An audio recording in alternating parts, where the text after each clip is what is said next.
Sorry. So, Jonas, we get a level, right? You might very well do. I will count up the experience and post it tomorrow. So as we're charging down, we also invigorated and more powerful. This sounds familiar to the Summer of Fun campaign, where we're entering the damn furnace and suddenly level I do up. it as a DM too. I'm like, I don't actually know. But if I don't know, it's probably because it's not like, it's sort of flimsy. And that almost always means like you're like 1,000 away or something stupid like that. Oh well, but we will, if we don't do it now, we'll certainly do it next time.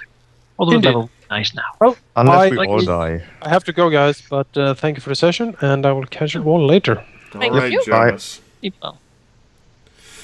think I leave as well. It's quite late. Oh, guys. Hey. So we got a level now. I think actually I wouldn't get my spells until I slept. So no, you wouldn't. Oh, bonus man. HP.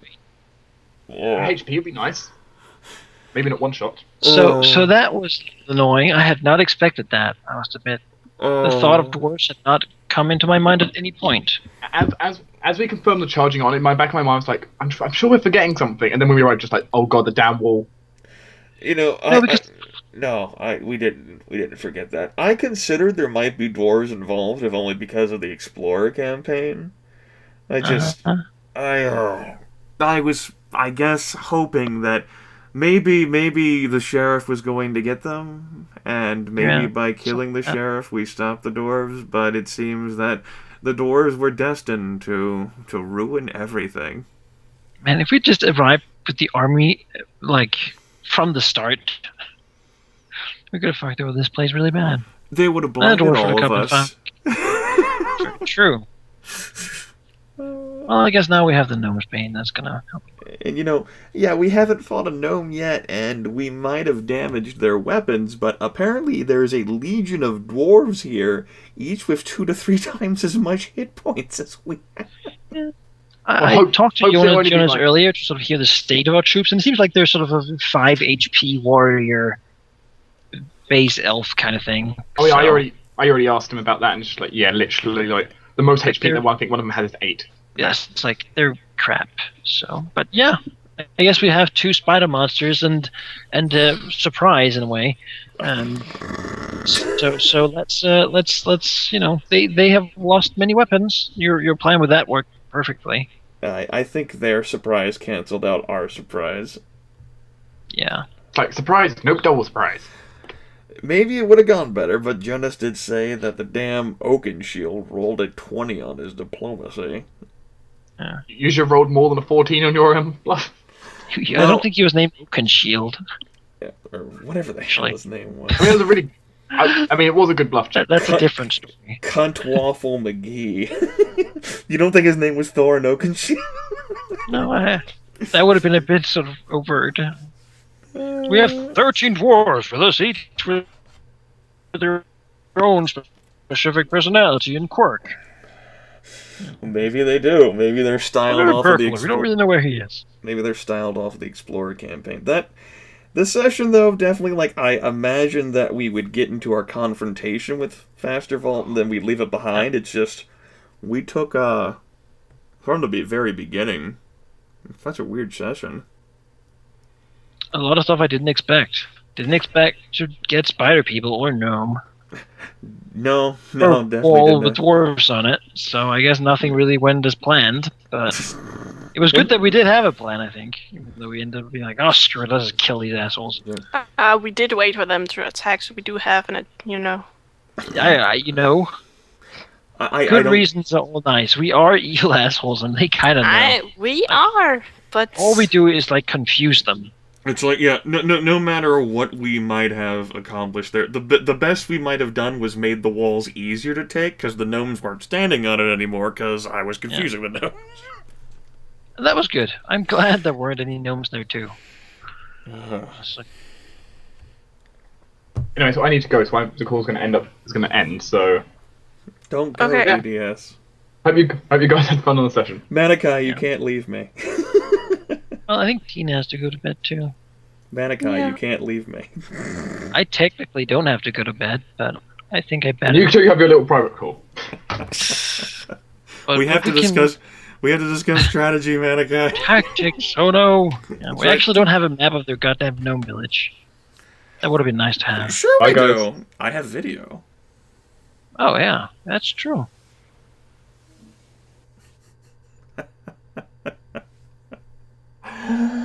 Oh man. Oh man. Oh man. That session, where do I begin from that? I don't even know how to piece that shit together. Let's see. We started off in Needle's Eye, or whatever it was called, having...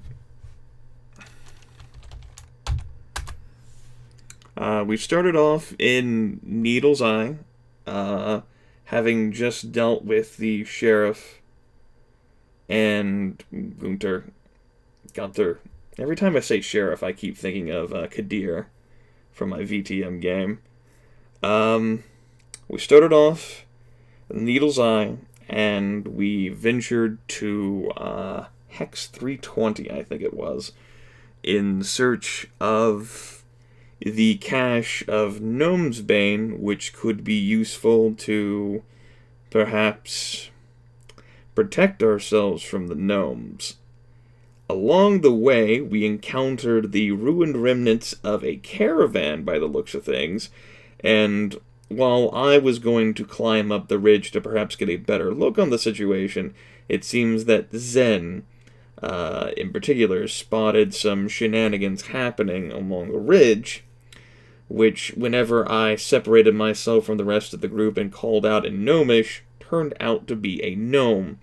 A deep gnome who it seems was placed there as a potential recruit by the book, either that or Jonas, but I would hazard that it was from the book, who was constructed in such a manner as to have insecurities which could be used to manipulate her,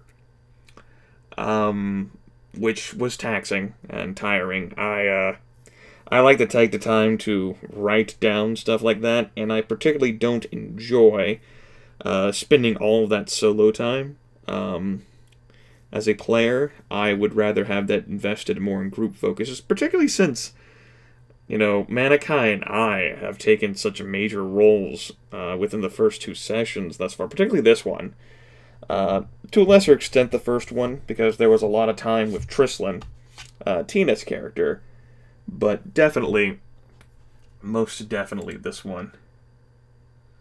Who sent me a message? Oh, okay. I just wanted to make sure it wasn't a member of the session. Also, call mobiles with great new pay-as-you-go rates. Let's see where we go from there. After a lot of convincing and cajoling and promises and risks to try to play to perceived weaknesses, I got her on her side. And then we proceeded to go after Skisroll, who seemed as if they might have been involved with the supply cache in some fashion. We managed to find their lair, and by separation, it so ended up that I ended up being the first one to go in there, and because Sheep's character wasn't going to take over dialogue, I guess I could have just let him. I probably should have just let him. That way, his character could have had an opportunity to do stuff. That was probably a mistake on my part, not giving that window there the opportunity for him to speak. It might not have fit so much in character reasons why, but I definitely could have spent less time talking to people. Oh my god, I talked so much today. And more time just watching and let some other player do the job. I don't like to do that. All the same, I managed to find some sort of selling point with them as well, with some sense motive, and managed to promise some things. I think I would have perhaps considered fighting them had we all been united together as a group. but we weren't. We were separated, just the two of us. And I definitely did not want to get into a fight in that situation. So weak and vulnerable, with only 9 hit points, and that's with a +1 from a favorite class. Elves tend to be flimsy that way anyway. The point buy system had me with a base 12 Constitution, but obviously subtract 2 from what I picked. Well, standard base Rahal get -2 con anyway, just like elves do. So that happened. Thankfully, I managed to keep Ivy separate from the Skisrael whenever they revealed the cache of Gnome's Bane, because I did not want her to know. I'm seeing Ivy as a useful and trustworthy long-term ally. The Skisrael are outcasts, so they might have to be sacrificed, perhaps to promote relations with the Skisrael Empire as a whole, particularly, what was the name of it? The White Queen? Where's my notes? The White Spider, okay, who seems like some sort of matriarchal figure, judging by the little metagame descriptions I heard there. So, there's that. I'm thinking so. They also chitter so much about food, and they don't seem like the sharpest knives in the drawer. I don't think they can be as trusted or manipulated as well. Perhaps that's a false statement, though. I think I just rather like the idea of having a deep gnome on the team who can do the things that she can do, as she obviously did, and didn't get caught, and was very useful, I think. It's hard to say just how useful her actions were in the grand scheme of things. She didn't get us any information about the defenses. I guess that question never came up, and maybe it should have. She possibly would have known, but if she set the armory on fire, that's great. There's no telling what the ramifications of her actions would have been, and that's something that I might ask Jonas after this, next week, win or lose. Just out of curiosity. So, we got the Skisrael on our team. I definitely find them less dependable because, although they have baser, instincts that make them, easy to manipulate, they're easy for anyone to manipulate with a promise of enough treasure or enough food, I feel. I think they're only servile, and they will only be servile as long as we continue to provide them with those resources, and they're mercenaries. They would go to the highest bidder. Whereas Iverna definitely seems like a better long-term project, I guess you would call it, where her skills and talents would allow her to remain useful for a long time. And certainly befriending her would be an opportunity for my character to, branch out, make connections and allies, which he can use to achieve his goal of seeing House Vytharia rise to the top, and perhaps have a strong point of basis in the future should his family deviate from this goal. Because I'm expecting we won't be so pretty and cooperative towards each other for forever, particularly as we get more powerful, unless, things go tits up next session. So, that happened. We got allies, though. We definitely needed as many allies as we can get. I think rushing back to the army was a great idea, because we needed that. Because we're sure as fuck not going to take Faster Vault with us.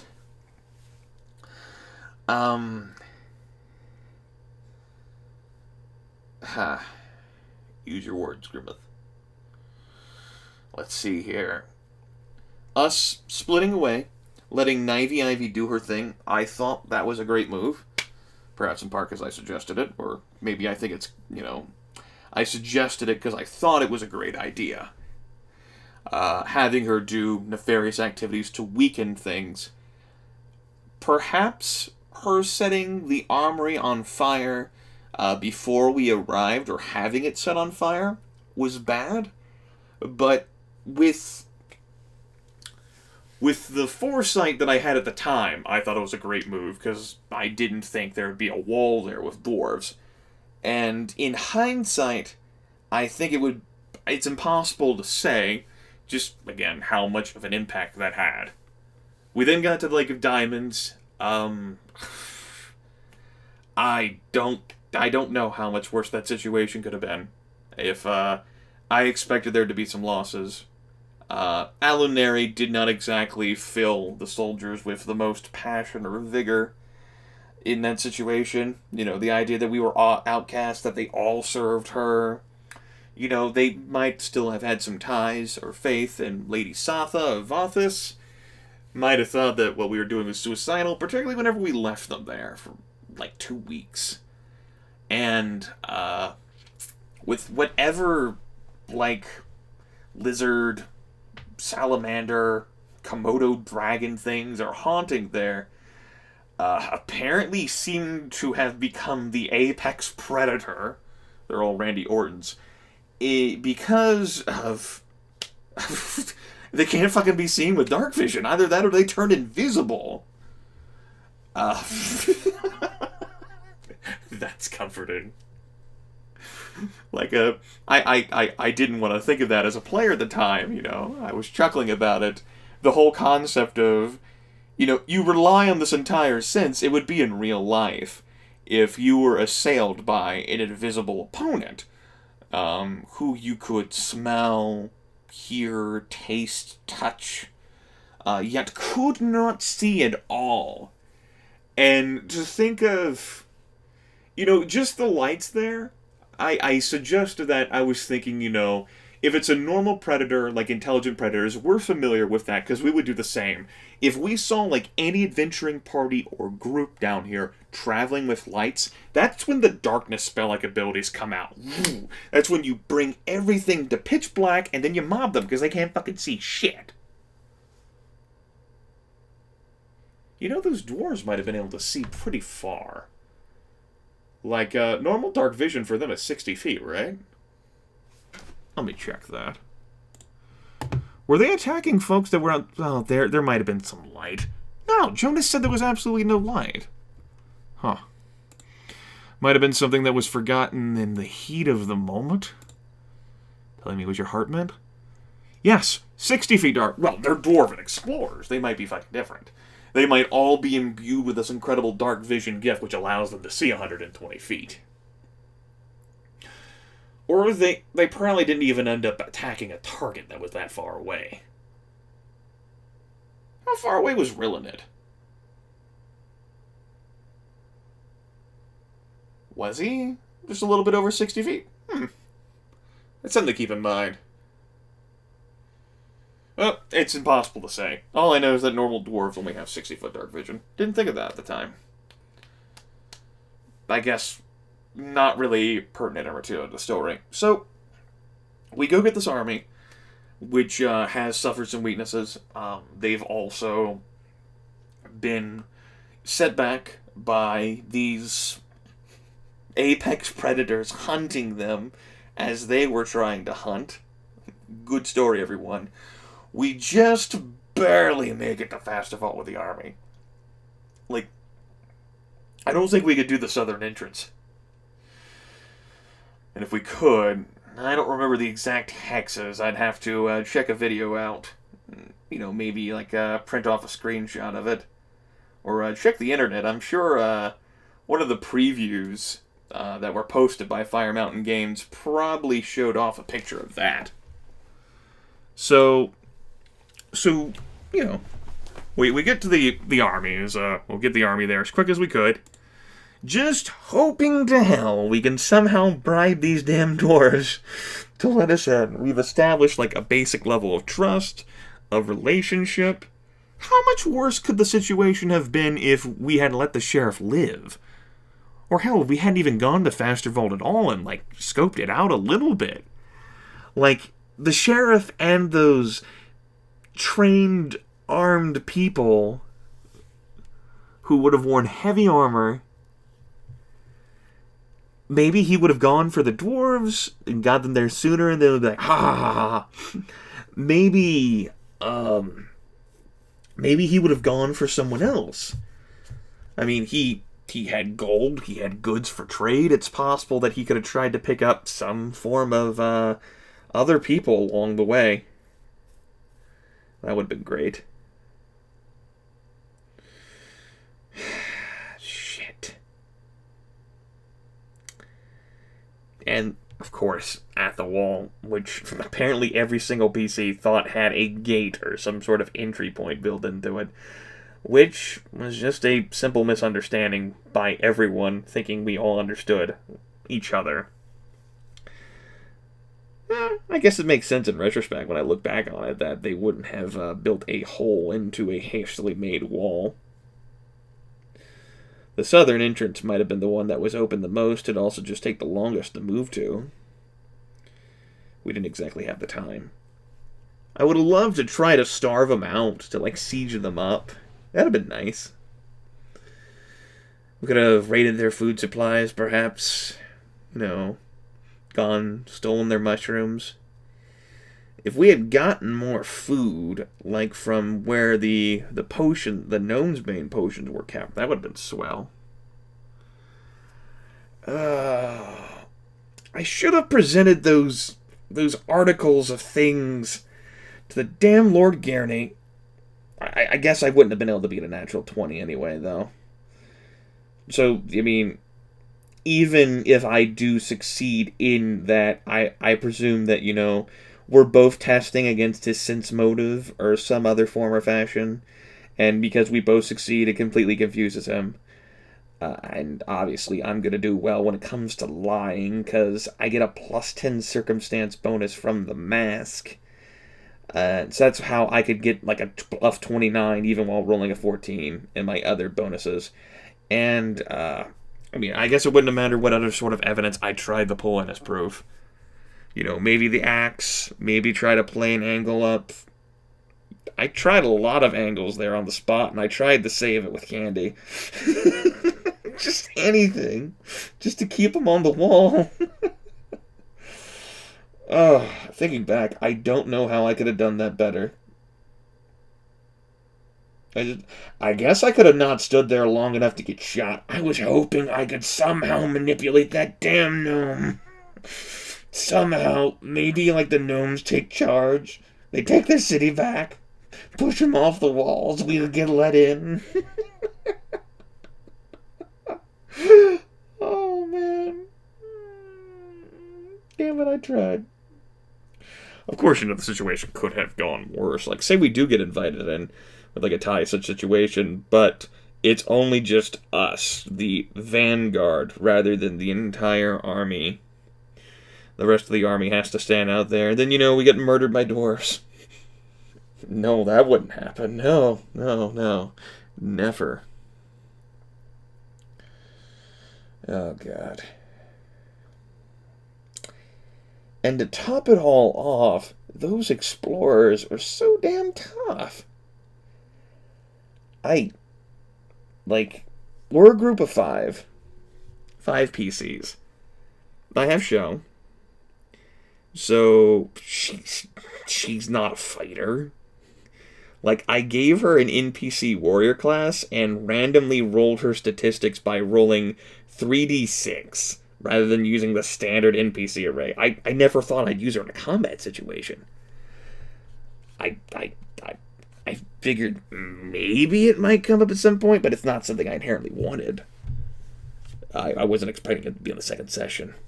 Maybe that was a fault in my judgment, but those explorers... I wasn't keeping track of the exact hit point totals, but they definitely had either 20 hit points or in excess of 20 hit points. They had to have.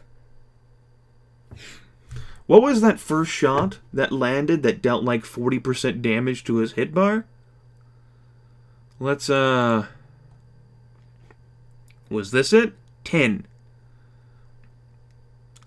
So what, that's 25 hit points? Holy shit, 25 hit points. That's... That's twice as much health as any PC in the party. I guess with the exception of, I think DDS's character, Rae'nkalar, has 25, so 13 times 2 would be 26, so he has slightly more than half of their hit points.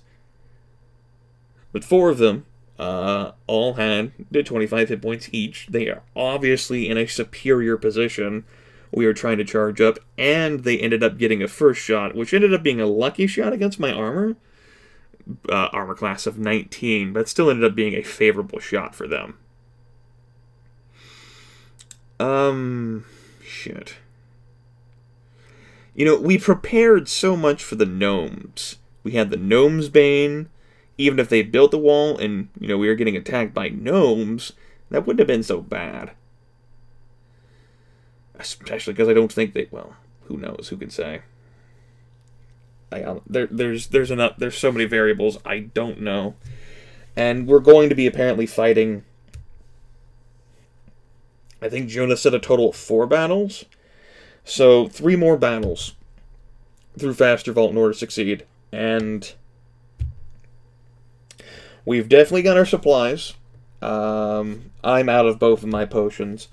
I've drunk my Gnome's Bane. I still have 2 spares. And other characters to varying degrees have some. You know, I haven't cast any of my spells. I'm hoarding those. You know, those are kept secret and safe. I've already used my second D20 throw on a skill check or ability check for this day, so I don't have that. None of my level 0 spells help in this situation. I can prestidigitate my clothes clean. Let me remind myself what I got here. Yeah, I can prestidigitate my clothes clean. I can mage hand. Unattended objects. That's not going to help either.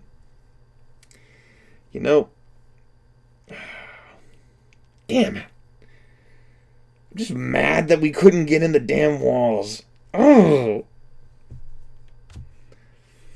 I thought we had that. I thought we did. I thought even, you know, okay, say there's dwarves. Say there's a wall.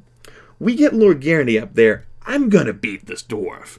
In like a convincing thing. This guy, Lord Garrity, is foolish. We're at the very least going to confuse, maybe, you know, get invited in for further talks. Maybe I can throw him against the dwarves. That stupid 20. Ugh. I guess this makes the story more interesting. I mean, sure, we get past that wall, but we're going to have, like, every single gnome and dwarf, you know, just looking at us while we rest in their town hall for the night anyway. It's not exactly... I guess, technically, it's a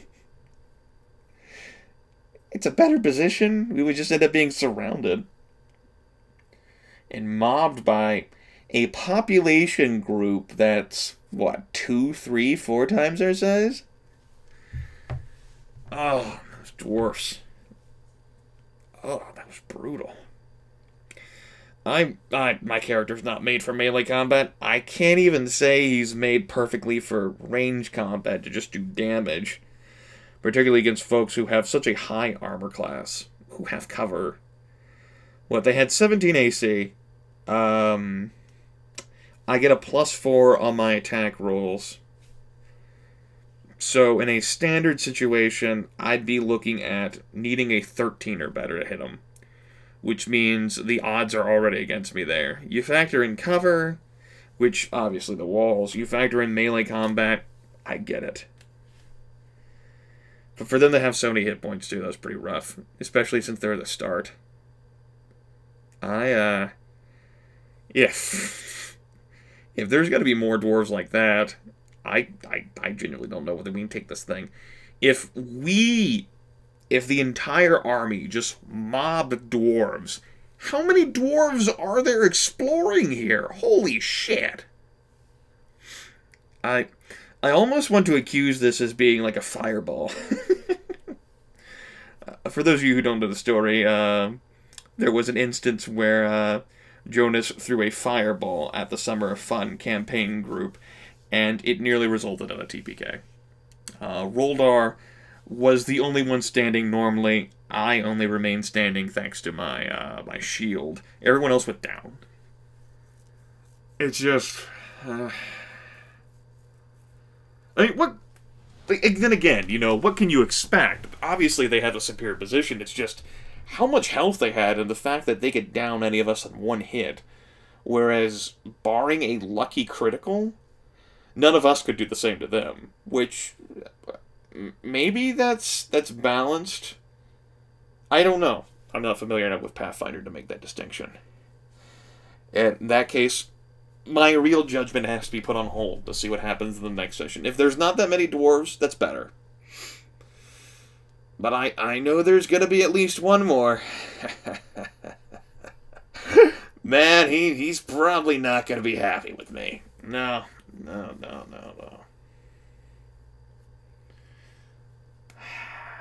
Shit. I'm hoping I can get great usage out of Grace later. I got 2 castings of that. That's really the only attack spell I got, and I made sure that was the case because I have low charisma, and also I did not want to deal with spell resistance from our opponents. Now, consider this as well. I ended up asking Jonas this, maybe like a few days before our first session, where I pitched at him the possibility of allowing our characters to bypass each other's spell resistance with beneficial spells. Because normally that's not something you can do. You need a standard action to suppress your spell resistance. So if anyone wants to cast a spell on you in combat, like Manaki, Manaki's character did to mine, he would have needed to bypass my spell resistance, which isn't that high, but there's still the possibility of failure. So we had that going for us. I mean, I guess if we fail and we survive, we can run away. It's just going to be us. I don't even know whether the Skizrael would survive, and if they did, I'm not sure whether they come along with us anyway. I don't know whether Navy Ivy would be able to come with us either, or whether she'd even want to after seeing that monumental failure, although she's still an outcast, particularly after what she did, so it's like her path is chosen. So if she survived, then she'd probably stick with us, I'd have to say.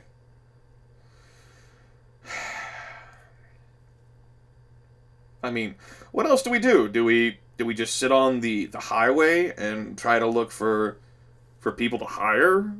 Or, try to choke them by taking down the caravans, thus eliminating their contact with others? We just try to, lurk around Faster Vault, maybe, and ambush them? Shit. A hastily built wall. Well, I mean, we spent over 2 weeks we needed to get there. Stupid dwarves. Stupid dwarves. Holy shit, they had a lot of health. Now I'm just being repetitive. Is there anything else that I want to express right now? Well, I think I only have 4 rounds of Acquisitioner's Luck left. I don't have either of my potions, the healing ones. I do have enough bolts to rain fire, but against superior numbers, 19 armor class, just... I'm 1 shot away from being taken down. As, combat at level 1's pretty dangerous, but I'm just used to fighting enemies when I'm level 1 that maybe won't take me down in one. Damn. Shit. Soloro had so much health. 20 hit points is better than 9, right? It's terrible. It's a more heroic game. It's also built differently. Of course. I guess, it's just a reflection thing. Even if I get to level 2, my character doesn't change in any way I would consider to be a battle changer. I would get a point of base attack bonus. I would also get evasion. No, I get uncanny dodge at level 2. I'm an acquisitioner. I would be able to cast another spell per day, but I think I'd have to rest to prepare that slot. Not prepare it, but I would need some rest, so it's not like I would get a new spell anyway, unless Jonas just decreed that. I don't think there's going to be many drow left alive at all when this is all said and done. So we won't have any fanciful patrols to, like, raid the highway. They're all, like, commoners and riffraff, too. We're facing... Yeah, sure, the...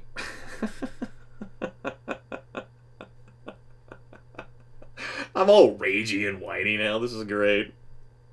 I'm frustrated. I think that's it. I'm just frustrated.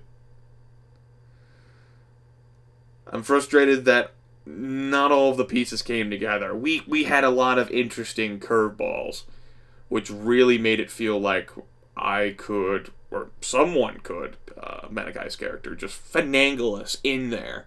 That would have been beautiful, but such was not meant to be. Now, in regards to character-wise, I mentioned this earlier, and the video's gone on for like 36 minutes, and I spent most of the time talking. What the hell? This is my fucking channel. I can record what I want.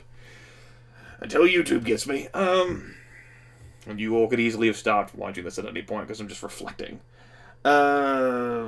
Regarding personal character development, I felt like I hogged too much time of the session. I don't like doing that. I imagine this is just, harkens to the reason why I think I do well at DMing or game mastering, and just my own personal attitude. I would rather be the kingmaker than the king. I would rather prompt other people up in the position to succeed and flourish and do shit. And I don't have a problem being active. I don't want this character to be another Thorak, where he's so disconnected from everything that all he does is just, Hulkamania and destroy.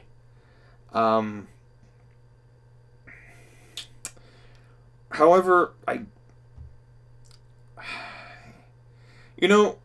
most of this session was really Manaki and I spitballing off of each other. DDS and Sheep either didn't have better ideas, or maybe they didn't think their ideas were they didn't think it was appropriate for their characters to suggest ideas. I'm not sure.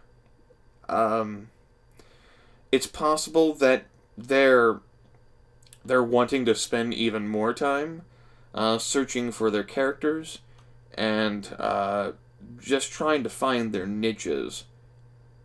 Or maybe due to the in-character dynamics, they just don't think it's appropriate. I don't know. Maybe they genuinely didn't have anything better to suggest, though. And hopefully we'll get into a situation where they can really come out and shine in non-combat situations, since there were so many of those.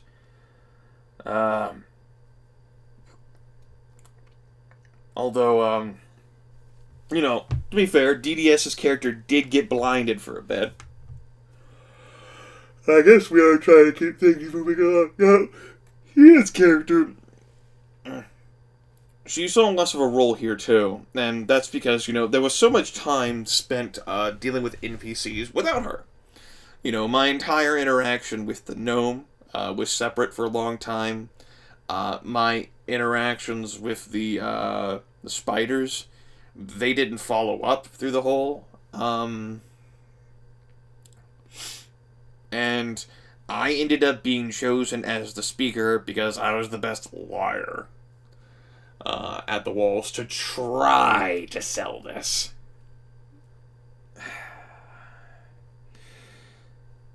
But I like to think that those other characters will have their opportunities to do the skills and capabilities that they have outside of combat as well as inside. They just might not want to, though. I don't know.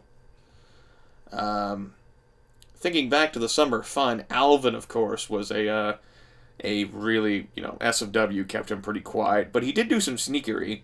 He, he was the sneaky one, so he just stealthed up on people. And DDS's character, Erevin, the spider, he did some diplomatic crap. It's probably just a result of the in-character dynamics. And I don't know enough about Tine to make a judgment one way or the other. Obviously, it takes a few sessions to feel out characters.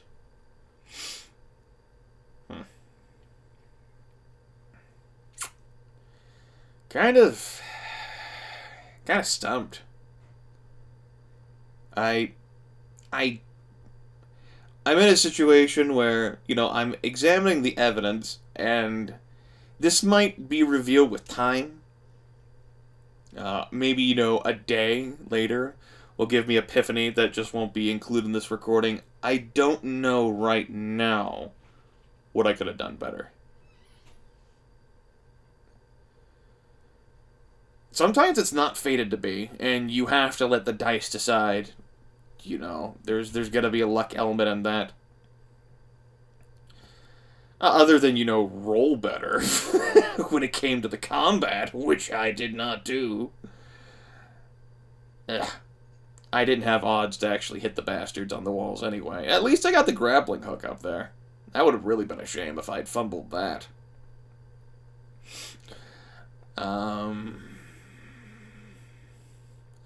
Ended up being non-combat heavy, which I did make my character to do. I wanted to focus heavily on non-character stuff, particularly since there's already 4 players in the party. I've already discussed this, particularly in the prelude. And I think I've made a few scribbles on it in my notepad from time to time. As a result, I'm not particularly wonderful or splendorific in a combat situation, and that really showed itself. Particularly since I imagine we're going to be fighting people with an armor class even higher. I imagine, they preserve some of their weapons and some forms of armor. We could see them in situations where they have armor class 20+.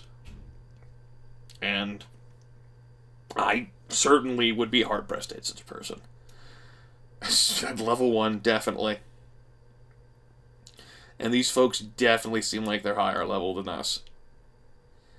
And I'm trying to think about what the party could have done better as a whole in their approach to the situation, and I'm not sure of that either. I don't know what we could have done or should have done. Sorry, heartburn is really bothering bad. I'm going to need a Tums after this. I don't want to get up right now and finish this up. I don't know what we could have done or should have done better, which would have resulted in a more favorable outcome. We don't bring the army with us at first because it's not like they're going to buy that we're just there for peace with an entire army, right? And we don't have the Gnome's Bane, so we're all at serious risk for blindness. Every single one of us. These Drow commoners that we've got are most certainly weaker than these individual, Zvirfneblin soldiers for sure, because, well, they're more trained to be soldiers than our common riffraff. So, we're at a numeric disadvantage, and we're at a quality disadvantage. We needed surprise, and we needed to shake the foundations of everything to their very core and just gut them as fast as we could. And we failed miserably to do that. What, do you think maybe we could have tried the western narrow path? Sure, we could have, but we're running against a situation where we directly know there's a wall. A well-made wall with a gate. It's not like we have a battering ram. We don't have time to make a battering ram. I don't know. I'm not going to find any answers. I'll have to try consulting with Manaki. Maybe tomorrow. And the others. Yeah, the others. Definitely the others. But Manaki, since he's definitely been the most talkative next to me. We did some planning before the first session, and we're continuing to do it. We didn't spend any time together this past week, but I gotta imagine we'll come together at some point, because I'm interested to hear, both from him and the entire group, what the hell we could have done better. And I guess the viewers could come with that too. Obviously, I have limited information. That's all crap you'd have to ask Jonas, unless you know this adventure path, in which case, no spumblers. Shit. Oh, was there anything else I wanted to say? I did enjoy myself. It was good fun. I'm not sure whether I enjoyed the session more than the first, if only because I felt it was so me-heavy. And I guess that's what happens whenever you build a character that does really heavily in non-combat situations, and he's so intelligent, you sort of feel compelled, or at least I do, to make him do things. Thorak was intelligent, but he didn't much care or have an opinion. This was all new to him, so he didn't really express himself except through creating pain and misery for others, right? And that solo crap he did in Night Sport. I'll have to come to terms with how I feel. I think it's good thus far, these past 2 sessions. But hopefully I can manage to find a situation where, if I'm given the opportunity to put myself in a role, or maybe put another person, I can find a way to allow the other person to do that instead. Particularly Rae'nkalar and Zyn, DDS's character, and Sheep's character, and to a lesser extent, Tina's character as well. Although I think she'll be able to find her own opportunities. I would rather not have done what I did. Suppose that would be the only regret I'd take away from this. I think so. That's what I could have done better. Allowing SMW... then again, I suppose you could argue the situation that maybe Sheev's arguments aren't particularly as compelling as mine, but it seemed as if the Skissroll wanted to join, and were pretty easy to convince. The Deep Gnome, not so much. Besides, I'm the only one who could speak Gnome. She might not have come down from her perch otherwise, if I did not lure her with honeyed words. The spiders, though, he probably could have handled. And I guess anyone could have handled the damn wall. Because I suppose what would have been worse is if Lord Garrity said, "No, we weren't welcome, you are liars and cheats, and you're all gonna die right now." And then, he's right there on the wall in front of us too, and along with... Oh, I can't even remember that damn dwarf's name. I want to call him Thorin Oakenshield. Son of a bitch. I don't think his name showed up in the log either. I don't think so, no. That was a 14. Oh, well. Things happen. The Dwarven Explorer who shot me wasn't even one of the guys on the stage, because he was Dwarven Explorer 6, right? I guess I did get a hit in for a few points of damage. I guess that did happen, but I'm not geared for melee. Even with a longsword +1. Which I am thankfully proficient in, so at least I contributed a little bit. And Shell tried hard, too. About as hard as I think I could have expected a level 1 NPC warrior slave with no armor. 9 armor class to do. I was rather lucky that she did not get crit hit up there. I think that's going to take care of everything I got, though. As always, feel free to leave feedback, and I will see you all next week. Bye-bye.